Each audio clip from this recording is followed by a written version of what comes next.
बिहार के नवादा में पीएम मोदी की रैली, कहा पूरे बिहार में एनडीए का परचम लहराने वाला है। पूरा देश कह रहा है एक बार फिर से मोदी सरकार।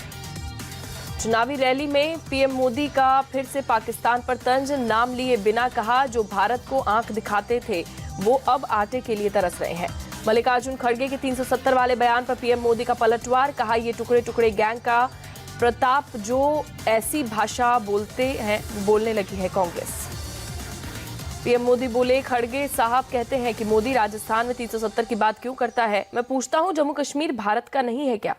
नवादा की रैली में सीएम नीतीश ने लालू यादव और राबड़ी देवी पर साधा निशाना, कहा पति पत्नी ने 15 साल तक शासन किया लेकिन कोई भी काम नहीं हुआ, अब तेज गति से विकास हो रहा है।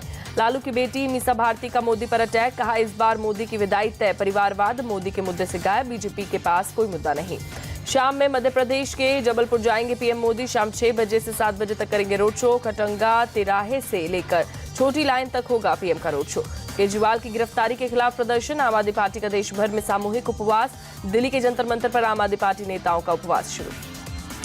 जंतर मंतर से आम आदमी पार्टी सांसद संजय सिंह का बीजेपी पर अटैक, कहा केजरीवाल को गहरी साजिश के तहत फंसाया गया, केजरीवाल ईमानदार थे हैं और हमेशा रहेंगे।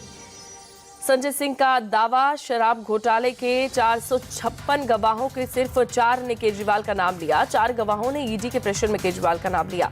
मंत्री आतिशी ने कहा तानाशाही के खिलाफ आम आदमी पार्टी का उपवास, केजरीवाल की गिरफ्तारी को लेकर पूरे देश में गुस्सा। आम आदमी पार्टी की उपवास पॉलिटिक्स पर बीजेपी का अटैक, कहा भ्रष्टाचारियों को बचाने के लिए उपवास, आम आदमी पार्टी के नेता झूठ बोलते हैं। दिल्ली के कनॉट प्लेस पर बीजेपी का प्रदर्शन, बीजेपी ने दिखाया केजरीवाल के घर का डेमो। आम आदमी पार्टी पर दिल्ली बीजेपी अध्यक्ष वीरेंद्र सचदेवा का हमला, कहा केजरीवाल का सफर शराब से शीश महल तक, दिल्ली की जनता आम आदमी पार्टी के भ्रष्टाचार का जवाब देगी। अपनी पुरानी पार्टी कांग्रेस पर भड़के गौरव वल्लभ, राम मंदिर से अडानी अंबानी तक के मुद्दे पर सुनाई खरी खरी। बीजेपी नेता गौरव वल्लभ बोले, पूर्व केंद्रीय मंत्रियों के पीए चला रहे हैं कांग्रेस, उन्हें यह भी नहीं पता है कि उत्तर प्रदेश और बिहार अलग अलग राज्य हैं। तमिलनाडु के अरियालूर में जेपी नड्डा ने की रैली, बोले पीएम मोदी के नेतृत्व में देश ने विकास की लंबी छलांग लगाई। कोविड महामारी और यूक्रेन युद्ध के बावजूद भारत दुनिया की 5वीं सबसे बड़ी अर्थव्यवस्था।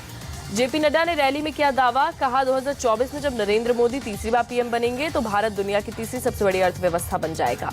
तमिलनाडु के चिदम्बरम में जेपी नड्डा ने की सभा, पार्टी नेता और कार्यकर्ताओं ने किया स्वागत। उत्तराखंड के सीएम पुष्कर सिंह धामी ने कांग्रेस के घोषणा पत्र पर बोला हमला, कहा घोषणा पत्र में मुस्लिम लीग की विचारधारा की छाप, कांग्रेस ने देश में लगातार तुष्टीकरण किया।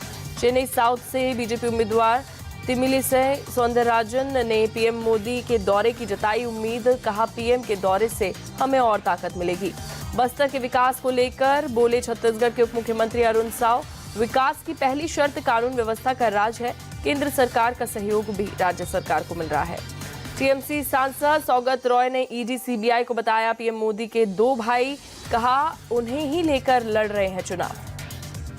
लॉकेट चटर्जी पर कथित हमले को लेकर बीजेपी सांसद अर्जुन सिंह ने टीएमसी पर साधा निशाना, कहा टीएमसी को गुंडागर्दी और किसी को धमकाने के अलावा कोई रास्ता नहीं पता।